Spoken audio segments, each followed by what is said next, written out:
stopping you from becoming a Catholic? Why can't women become priests? Why do Catholics worship Mary? Why do I need to confess my sins to a priest? Where is purgatory in the Bible? I think the Pope has too much authority.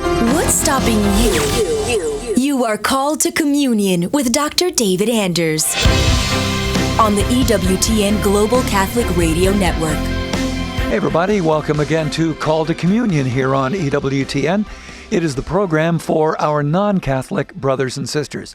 If you've got a question about the Catholic faith, we can get that question answered on today's program. Here's our phone number, 833-288-EWTN.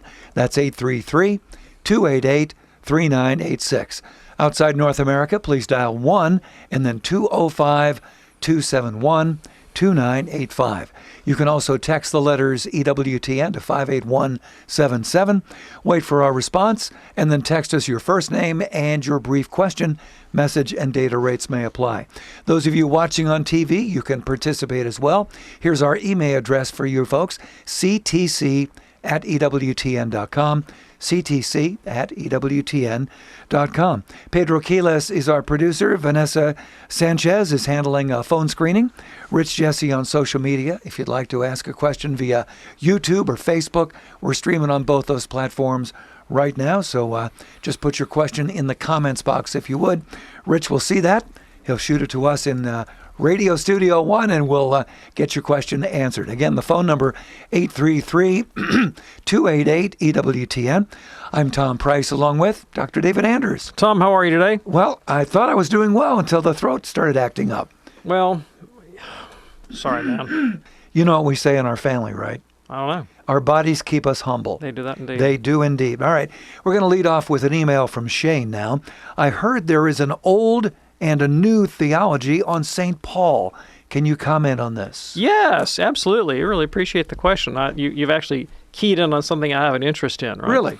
So the first, say, 300 years of interpretation of St. Paul in the early church looks very different from the way the interpretation of Paul looks after the 4th century. Okay. And to take one point of emphasis, when Paul wrote in Romans and Galatians about the law and Gentiles and faith and grace, the first several centuries of Christians assumed that he was talking about what he said he was talking about, namely the relationship of Jews and Gentiles and their respective relationships to the law of Moses. And so once you had a largely Gentile church, that aspect of Paul's writing seemed less relevant to the church fathers. And so they would emphasize, early church fathers emphasized other areas of Paul's thought, particularly his doctrine of union with Christ and having the mind of Christ and illumination by the Spirit and his ethical thinking. And these kinds of things predominated in Pauline interpretation. Then in the 4th century, particularly in the Latin West, especially in the works of St. Augustine, some of his predecessors like Cyprian, but especially in Augustine, the Pauline concept of justification and faith and grace and the law took on a different connotation. And in Augustine's commentary, those concepts become more expansive than just focused on the Jew-Gentile question and become a kind of frame of reference for interpreting all of Pauline's soteriology. Soteriology means the doctrine of salvation. Okay. And then in the Latin West, and developed through the scholastic tradition, that became sort of the dominant way of entry into St. Paul. Was Paul's writing on justification, faith, grace, and predestination became the sort of the lens for understanding his whole manner of thought, but abstracted a little bit from that early church context of Jew-Gentile relationships. In the Protestant Reformation, Martin Luther really zeroed in on the soteriological interpretation of Paul's letter to Romans and Galatians and almost completely divorced it from the early Jewish context. And in fact, so much so that he took Paul's writings about the law to refer not to the law of Moses as such, but to morality in general, and hence you know Luther's concept of justification by faith alone apart from works of the law means in Luther salvation apart from moral striving. So we've really come a very long way from the frame of reference that the early church had when they read Paul on these issues. The Council of Trent, of course, rejected Luther's doctrine of justification, but it did not reject the soteriological angle that that Western Christianity had brought to bear on the interpretation of those letters. And so for the next 500 years or so, debates in Pauline scholarship, still are framed within that paradigm. Okay, who's right? Is it the Council of Trent, or is it the Lutheran tradition that understands justification correctly? Then there was a revolution in Pauline studies that took place in the mid-20th century, called the New Perspectives on Paul movement, and it was really animated by a rediscovery of Jewish literature, pre-Christian and contemporary, with the first century Christian literature of Second Temple Judaism, particularly in the works of a fellow by the name of E.P. Sanders. And Sanders' contention, and others that followed after him, were that the Catholics and the Protestants were bringing the wrong frame of reference to studying Paul, and that the first 3 centuries of the Christian church were more on point, right? That the Jew-Gentile question is really paramount in Paul, and frames the way we should understand these other doctrines. And that transformation became known as the New Perspectives on Paul movement. Now, the shakeout from that, the fallout from that, is that lots of guys like me became Catholic, right? Because and most of these scholars are Protestants. And for me, it was a revelation when I began to read E.P. Sanders and James Dunn and Christopher Stendahl and N.T. Wright, others that now Jewish New Testament scholars like I'll give you the names in a minute. My mind's just gone blank, but I've got several in mind. Have gotten in on the bandwagon, and the revelation for me as a Protestant scholar was how badly Luther had misframed and misunderstood the Pauline tradition. And while, the New Perspectives folks would take issue with some Catholic exegesis as well, they put such a heavy emphasis on the element of corporate identity, in like what constitutes you as a member of the people of God, that there was an unmissable, unmistakable ecclesiological dimension to reading Paul, as he transcends the Jew-Gentile distinction, that, in my way of thinking, aligned much more closely with the way Catholics understand our identity in Christ as being an ecclesial reality in the heart of the church that he founded, and the moral transformation of the human person in that context was much more amenable to a Catholic reading. And so a lot of people have read that stuff and ended up becoming Catholic in consequence. Well, there you go. Shane, thanks so much for your email today. In a moment, we're going to talk with Mackenzie in Pasco, Washington. We have some lines open for you as well. 833-288-EWTN. That's 833-288-3986. It is Called to Communion with Dr. David Anders here on EWTN.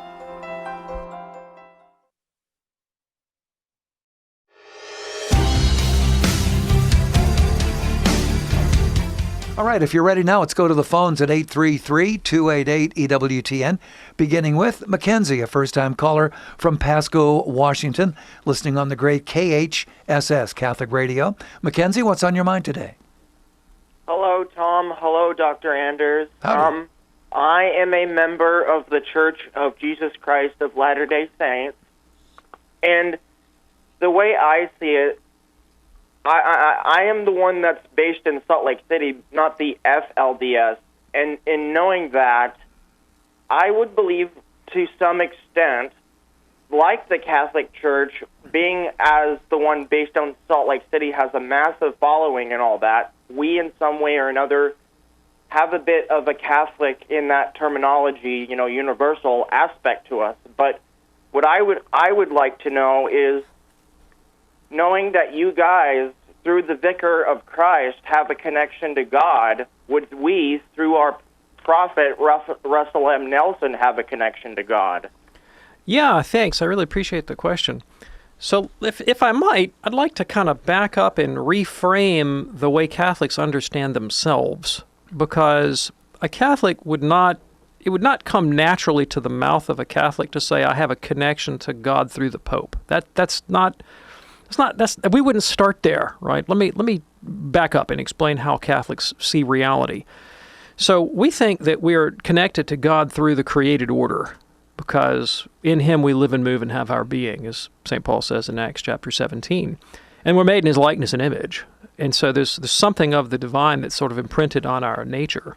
Problem is that we don't access it very well. And in fact, we have these habits of sin that cling to us, pride and concupiscence and greed and lust and all these other kind of things. And so in order to really let the image of God within us shine, those things need to be reformed. They need to be polished up. And that takes place supernaturally through the gift of grace, which ultimately is what Christ came to bring. And the cleaner that picture becomes, the more we get that stuff sort of fixed up, the closer and closer our connection to God. And the whole process leads ultimately to a concept that is familiar to LDS, although we would mean something very different by it, and that's the process of theosis, or divinization. By that, we do not mean getting our own planet when we die, but rather coming to reflect God's nature more and more in our character, in our way of looking at reality, and ultimately in the love that is exhibited in our lives. And so it's a process over the course of time. Now, when we talk about how do we get that grace that transforms us more and more into the likeness and image of God, or I should say restores within us that likeness and image of God, well, God gave us means. He gave us instruments to help facilitate that process.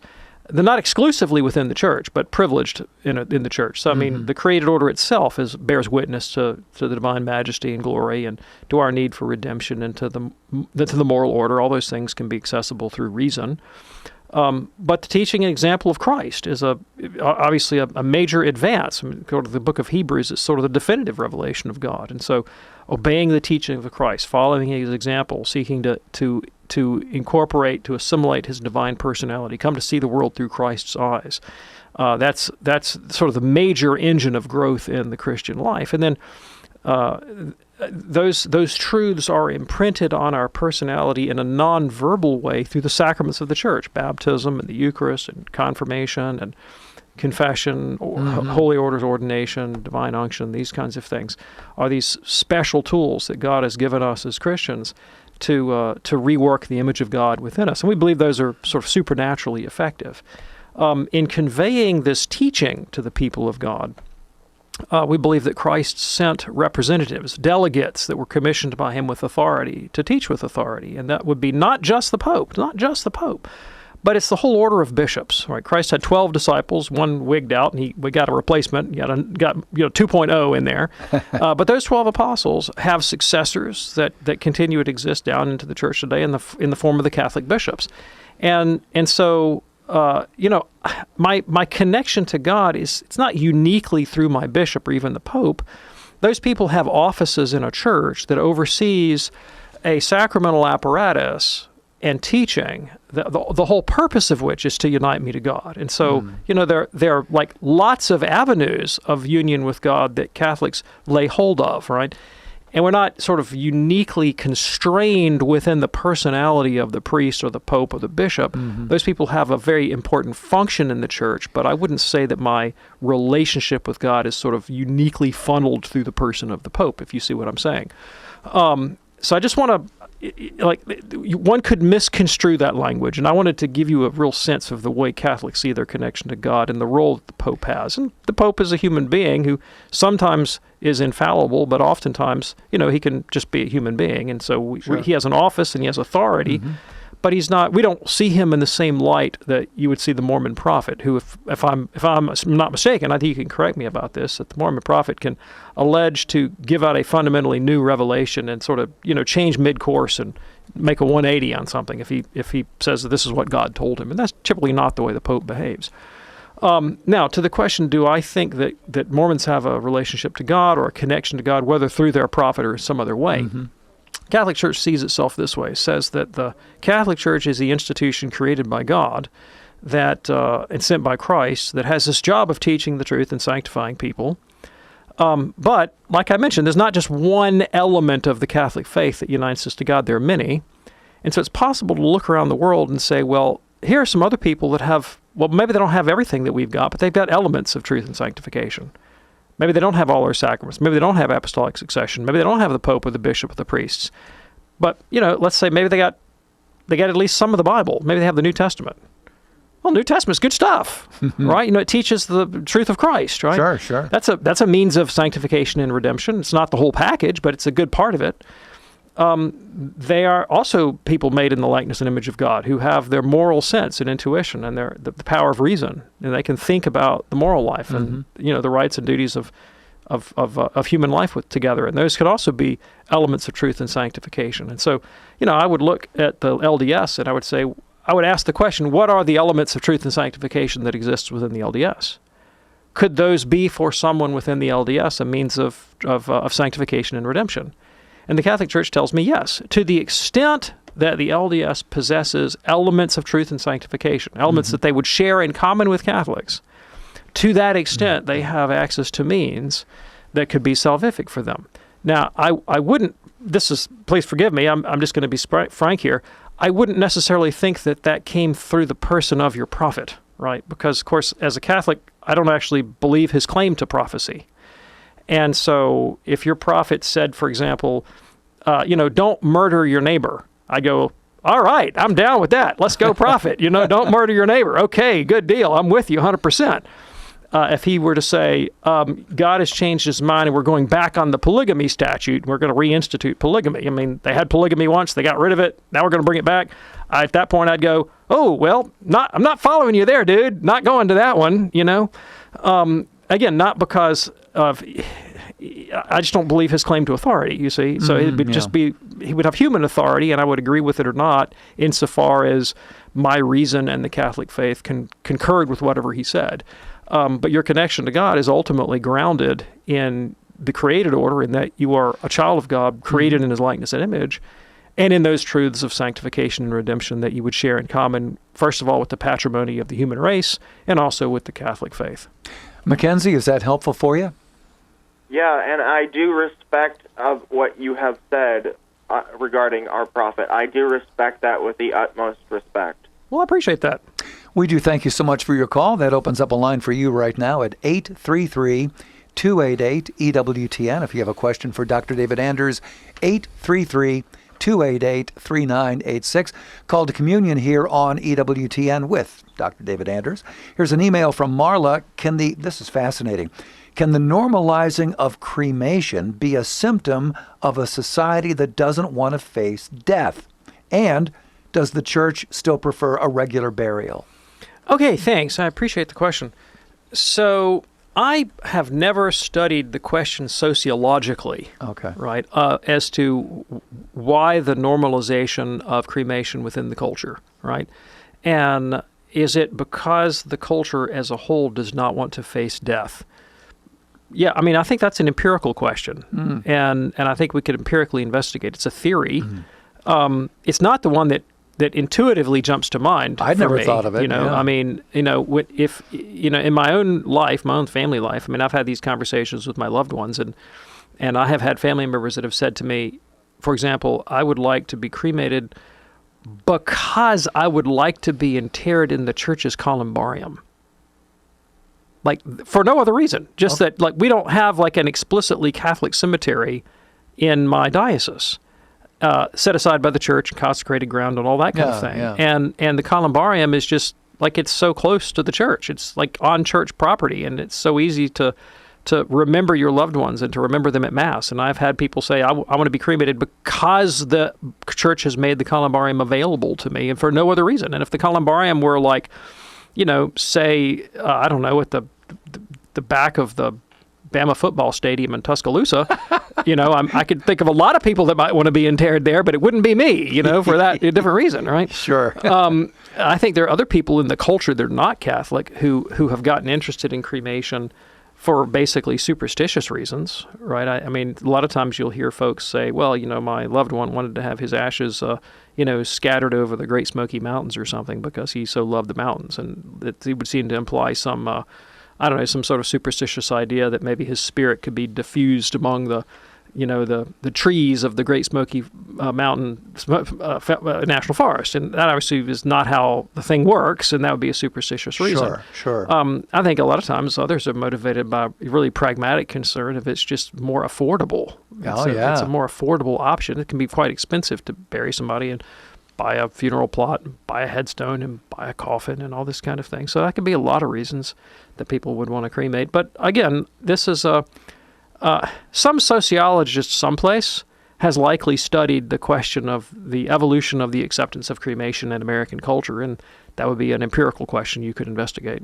Very good. And does the church still prefer a regular burial? Yes, they do. The church prefers burial to cremation because it seems more consonant with the doctrine of the resurrection of the dead and the dignity of the body, but recognizes that economic and other exigencies can make cremation sometimes the best option. Marla, thanks so much for both of your questions. Call to Communion here on EWTN. Calls are coming in right now. We'd love to add yours to the list at 833-288-EWTN. That's 833-288-3986. Here's one from Sam. I saw an article, he says, that said Pope Emeritus Benedict XVI could not donate his organs because he was Pope. Is this true? And if so, why? There is a whole protocol around papal burial. Okay. Do you know how often in life I have needed to know the protocol around papal burial? Let me think about that. No. When I was learning what my duties and obligations were as a Catholic and perusing relevant church documents, I thought, one of these days I might be called upon to inter the Pope. I better get really beefed up on this area of the church law. No, wrong. I'm not beefed up on that area of church law. But I can tell you that Pope's remains, don't become Pope if you're not ready to be put under glass. Yeah. Basically. The church is just very, very conscientious about what it does with the bodies of popes because you're not going to be canonized if you're not saintly, but lots of saintly people don't get canonized. Most people who are saints are not canonized. Okay. If you're going to get canonized, it means that you have some prominence and that there's some probability that there's going to be a public cult to your veneration. Yeah.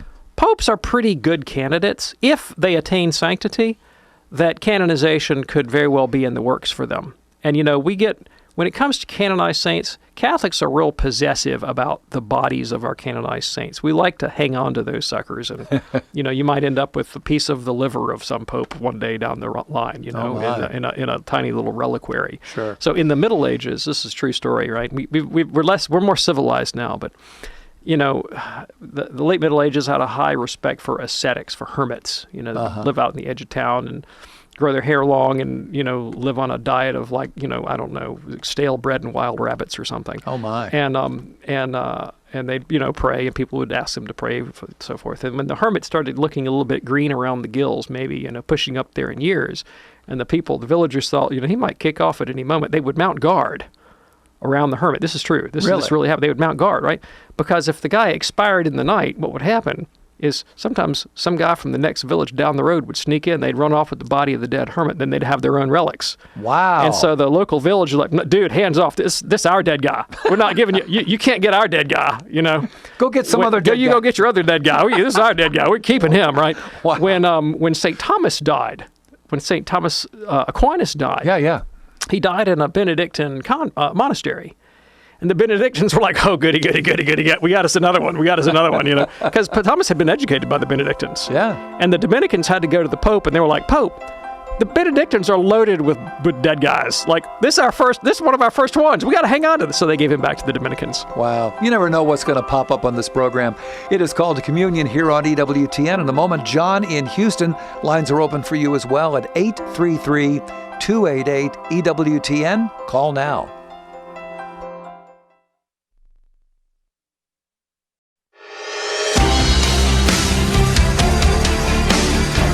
Glad you're with us for this edition of Call to Communion with Dr. David Anders here on EWTN. Our phone number 833-288-EWTN. That's 833-288-3986. You can also text the letters EWTN to 58177.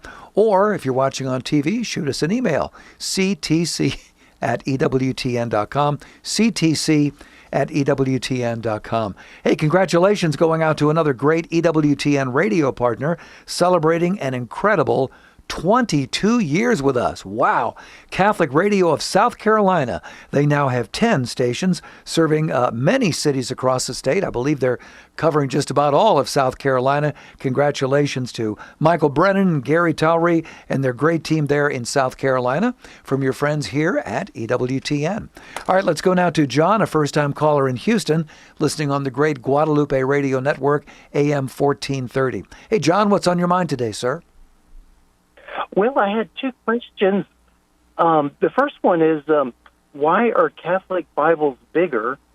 And the second question is a little different. Is it okay to decide to date only Catholic women and to go out with several women and then down the road try to become exclusively dating one person before looking to get married?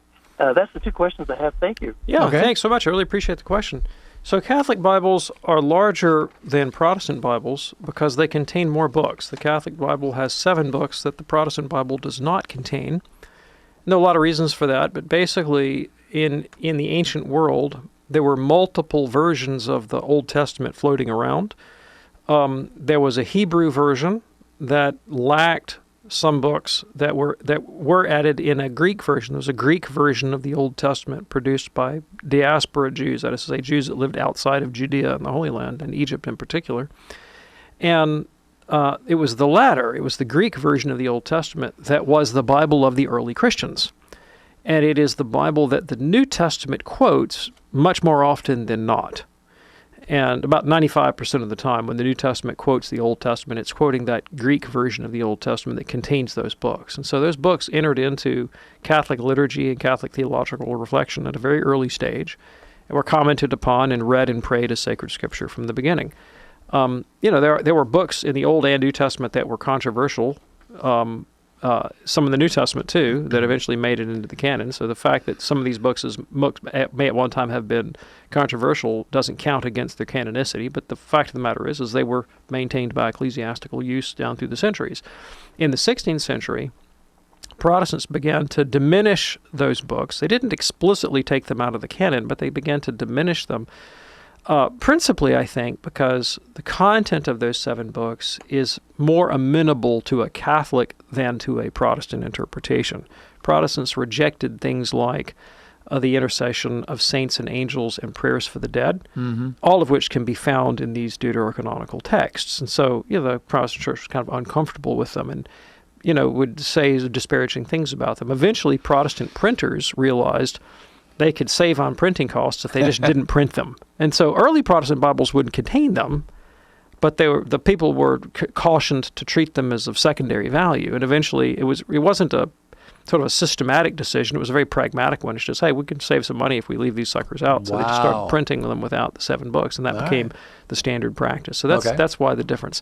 Dating practices, So the Catholic Church says that marriage is a vocation, and that the goal of marriage is to sanctify yourself and your spouse in order to bring children into the world, to raise them up in the fear and love of God and their neighbor as good Catholic people. And so one should find a spouse with whom one can share that objective, right? That someone with whom you can see marriage as a sacred institution, in fact, a sacrament of the Catholic Church, the point of which is to create this new society called the family with the help of God's grace to sanctify yourself and your spouse and your children, right, for the love of God and ultimately for the destiny of heaven. It's not easy to find people who are willing to sign on to that program because the world in which we live has a very different conception of marriage, which I would say the overwhelming conception of marriage is that it's a relationship that's grounded in romantic attraction that is first and foremost about gratifying, my own need to feel accepted and loved and to have a companion who will be with me forever and help take care of my needs and satisfy my desires, and probably somebody with whom I have a sort of share a common set of sexual interests and these sorts of things. And when those kinds of elements break down, then the relationships break down and divorce ensues, right? So it's more about, how do I feel about this, and is it making me happy? And do our sexual proclivities line up the same way? And that's sort of the controlling idea in the modern concept of marriage. And a lot of people are willing to sign up for that, and it's a relationship more or less of convenience. I mean, it may involve commitment and sacrifice, but I mean, it's grounded in like a kind of a different conception of the end of the thing. And children may or may not be desirable in the way that, say, having pets may or may not be desirable, right? Well, you want children? Well, I don't know if I want children. Okay, children off the list. No, that's not like an option in Catholic land, right? It's an institution that's for the sake of replenishing society, and while I may derive great personal satisfaction from marriage, it's not about me. It's about the community of the family that I create. And so if down the road, my wife and I find that our interests diverge and, our affections diverge and the romance drops out, and maybe one of them wakes up one day and says, maybe I've decided that I've changed my sexuality even, right? Well, does that mean you're not married? No. Does that mean you don't have kids together? No. Is there a time when I should put all those things behind me and say, does it really matter? My personal happiness isn't the goal. It's the welfare of my family and my mutual sanctification. That's the goal. And so, maybe I could sacrifice my own sexual interests or my romantic passions or my need to be heard or felt or understood or whatever it is in the interest of serving something bigger than myself. They're very different conceptions of the nature of the institution. Yes. And so it's very important to find somebody who can sign on to that and somebody with whom you're psychologically compatible. You're not going to get there by throwing darts, and I suppose there's a lot of different selection methodology you could have in some cultures in the world today that are Catholic. People rely heavily on the guidance of their parents or their families or their connections, right, for those kinds of relationships. In the West, we don't really do that. It's kind of hard. I have a hard time imagining most Catholic guys saying, "Mom, would you pick out a wife for me? Go. Let's get into negotiations with the neighbor down the street." That's not how we do it here, No. And so I think you kind of have to be open to getting to know a lot of people and ask a lot of questions and see if you can build that kind of life together. And then eventually, of course, you're going to have to reach a stage of exclusivity that's ordered toward marriage. Like, okay, we're really committed to the idea that maybe this is it. Maybe we're the couple that's for each other. Let's discern this. Let's get some formation. Let me go talk to the priest, get some marriage instruction. And we're not committed yet, but we're aiming that way. At that point of the game, you're not going out with Mary on Friday and asking Susie to the dance on Tuesday. Right. You're not at that. So I think that sort of the idea of like a conical shape of narrowing focus down towards one person is the right way to think about it. John, thanks so much for your call today from Houston. Call to communion here on EWTN. Still have a couple lines open at 833-288-EWTN. That's 833-288-3986. A few moments ago, we were talking about the great Catholic radio in South Carolina, and representing that wonderful state, Alan in Charleston. And Alan, what's on your mind today, sir? Yes. Hi, Dr. David Andrews. Alan. Along with the same question about the body burial and the cremation and the church's view on that, my conflict is that, and I'm in agreement that I'd prefer to be buried with my body, but cremation may become an issue or a choice, whether it's those are done by, when people get burned up in a fire or their body parts are all over the place and they just can't really figure it all out. But the church, what the conflict, the hypocritical part that bothers me is yet we take the saints' body parts, first relics, and we distribute them all over the place, all over the world. And we are, as Catholics, all supposed to strive to be saints, whether we're a big saint or a small saint, however you want to say it.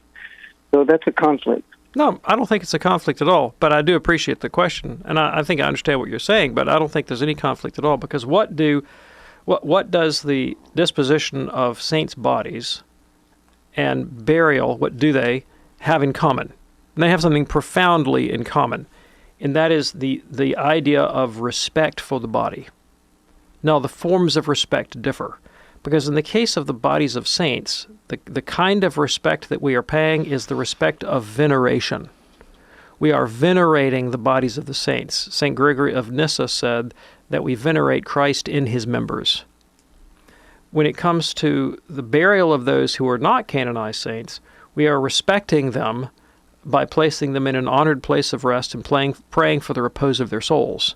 So veneration is not appropriate because they're not canonized saints, but repose and intercession is appropriate. So different forms of respect depending on the respective status of the person who died, right? Those are very different from, say,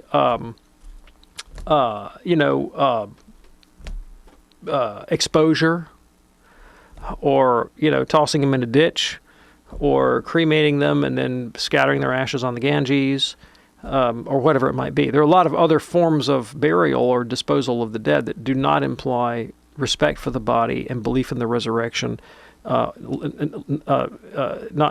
the least to say belief that our bodies are members of Christ. Appreciate your call, Alan. Thanks so much for it. Call to Communion here on EWTN. Glad that you're with us, and we'd like to remind you about a wonderful podcast now available at EWTN's Podcast Central, and I can really relate to the title of it. It's called Just a Guy in the Pew. We're talking Catholic man to Catholic man on this great podcast.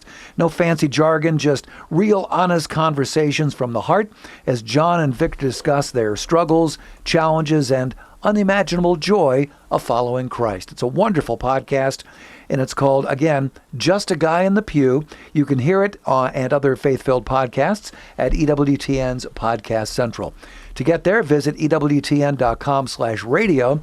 Look for the words Podcast Central. They're up in the upper right corner of the screen. Once you click on Podcast Central, you're going to see about 100 great podcasts, programs like this one that we produce here in-house, and also some wonderful podcasts like this one that we're talking about, Just a Guy in the Pew. It's fantastic. Do visit EWTN's Podcast Central as soon as you can. Here is an email now from Terry. Terry says, how can I explain Jeremiah 17:5 to my confirmation student? All right, pardon me for not having Jeremiah 17:5 memorized. Keeping you honest here. Yeah, cursed is the one who trusts in man, who draws strength from mere flesh, and whose heart turns away from the Lord. I have to go back and look at the total context, which I don't have in front of me right now. Yeah. But a constant theme in the prophets is that Israel, or Judah as the case may be, should not place its confidence in, say, the size of its army or the number of chariots that it has or the number of horses that it has, this kind of thing, because that's not going to override divine providence. And it was much more important to place their trust in God, that make obedience to the covenant and to God's will paramount. And then ultimately God will prevail. Now, the challenge that Israel had is that many of them thought they were doing that, and yet here comes Babylon. Yeah. Right, and they still suffer terribly. And so the later parts of the Old Testament confront this challenge of, wait, we thought we were doing that covenant thing, and here we got the stuffing kicked out of us first by the Assyrians and now by the Babylonians. What does this all mean, right? And so you have a lot of Psalms, you have whole books of the Bible that confront this problem. Job, the person of Job, seems to be like a singular literary character that encapsulates what Israel collectively had suffered. Like, we thought we were doing okay, and now we are suffering, and we have no explanation for it, right? Yeah. What is the meaning of this?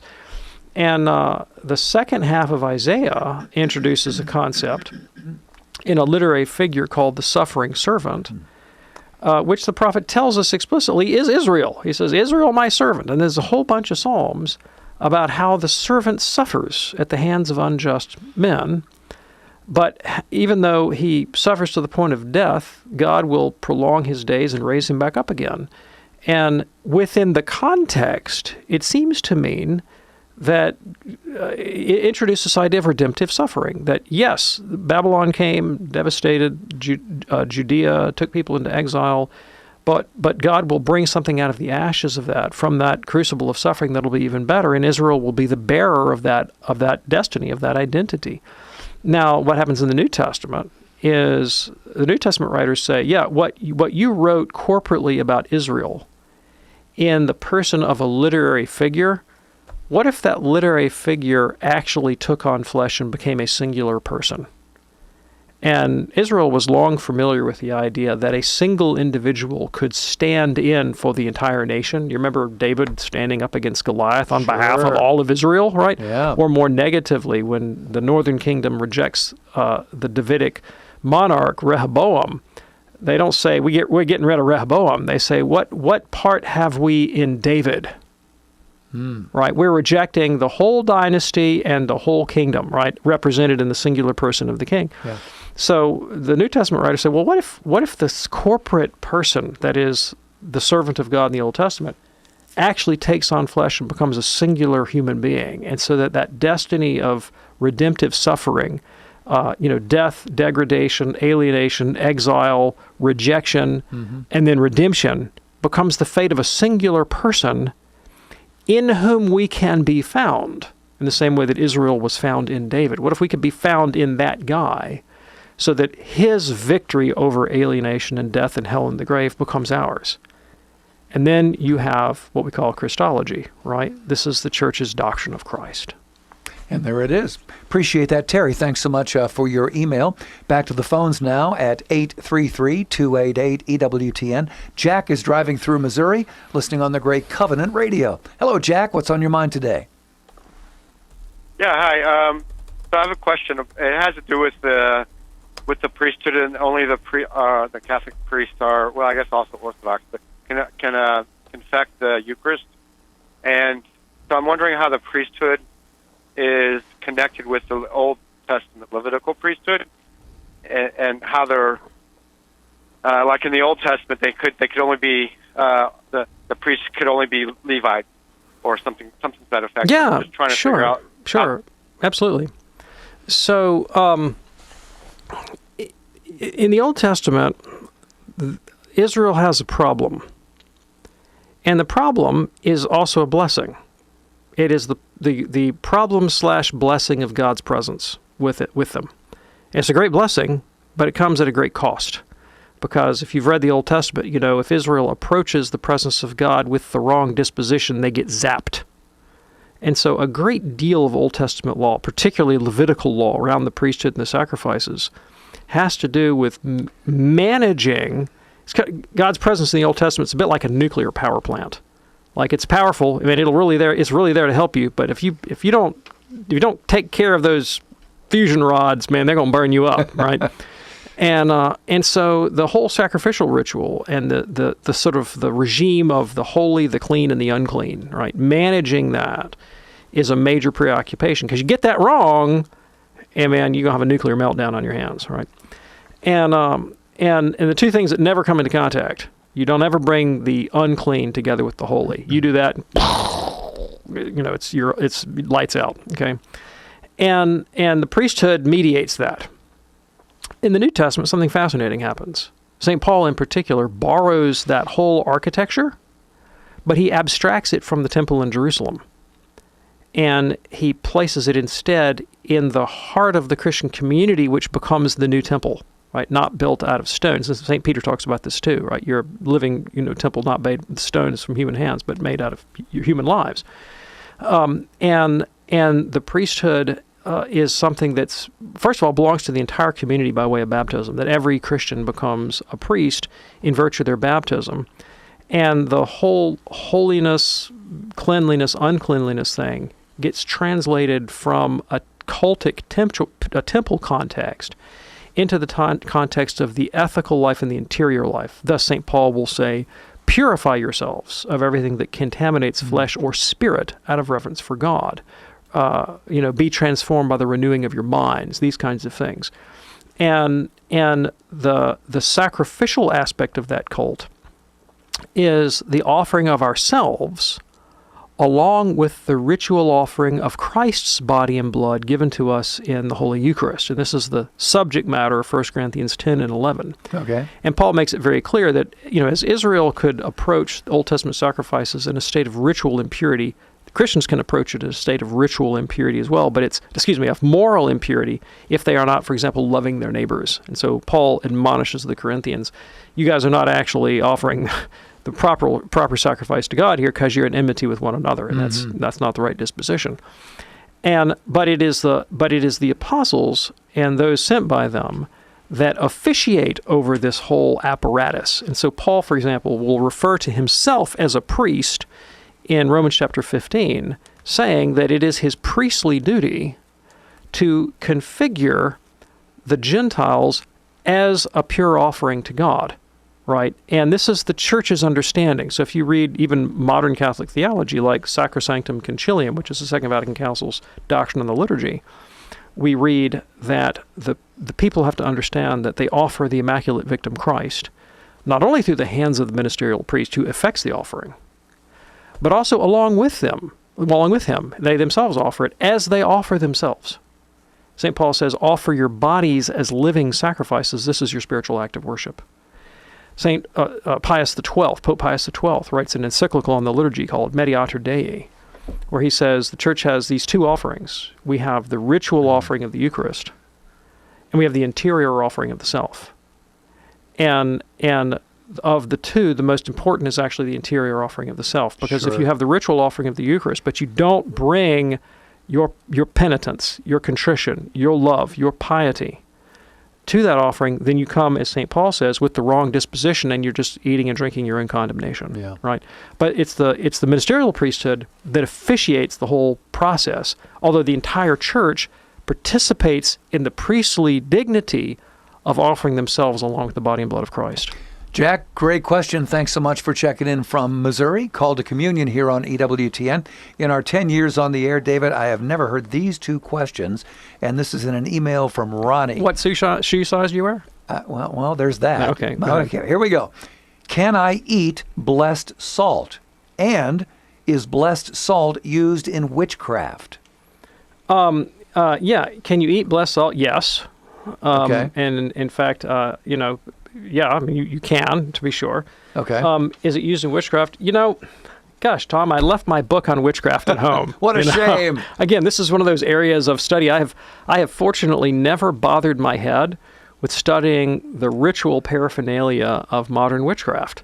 And I think I could pretty comfortably go to my grave without ever studying that body of material, and I'll be just fine. So I know very little about what modern witches do or don't do, and what use they may or may not make of Catholic sacramentals, and I'm okay with my ignorance there. Attaboy. Ronnie, thanks so much for your email. Here's one now from Joe watching us on YouTube today. Joe says, my question is, why would Jesus have Thomas examine the wounds so closely? Speaking here of the apostle. Wouldn't seeing them be enough? That is from the gospel reading. Thanks, Joe. Well, it was Thomas that put him up to it. Well, that's true. Because he said, I won't believe until I put my hands in his side and touch his wounds. So Jesus is like, okay, buddy, you asked for it. You got it. Toyota. Put up or shut up. Put up or shut up. There it is. You remember that ad? You asked for it. You got it, Toyota. Sure. Yeah. Joe, thanks so much for watching us on YouTube today. A quick question here from Rachel. Are pontifical commissions infallible and dogmatic? No and no. Although maybe in a small d sense, sometimes yes, depending on the personalities involved. But no and no. No and no. So a commission is just what it sounds like. It's a body of people that may be appointed to study a particular issue. Okay. And, popes have consultative bodies that they can make use of. And just like any consultative body, they can make use of them or not. I mean, the consultative body may go out and do a bunch of research and come back and go, this is what we found. The Pope can say, well, I don't like that very much, so we're going to do something else. All right. And Rachel, thanks for your email. We'll close with this from Alex. What is a labyrinth walk, and why are other non-Catholic churches doing these walks? This is the day of I don't know. I don't have a clue what a labyrinth walk is. This is generally speaking a show about the Catholic faith, so if it's a non-Catholic tradition that I've studied, then I know something about it. But I've never encountered the labyrinth walk unless we're talking about a scene from the David Bowie movie. Oh, my. Yeah. Now we're really getting into pop culture. Right, exactly. Okay, so Alex, that's where we got to leave it. I do appreciate hearing from you. And by the way, if you'd like to send us an email for a future show, here is that address again, ctc@ewtn.com, ctc@ewtn.com.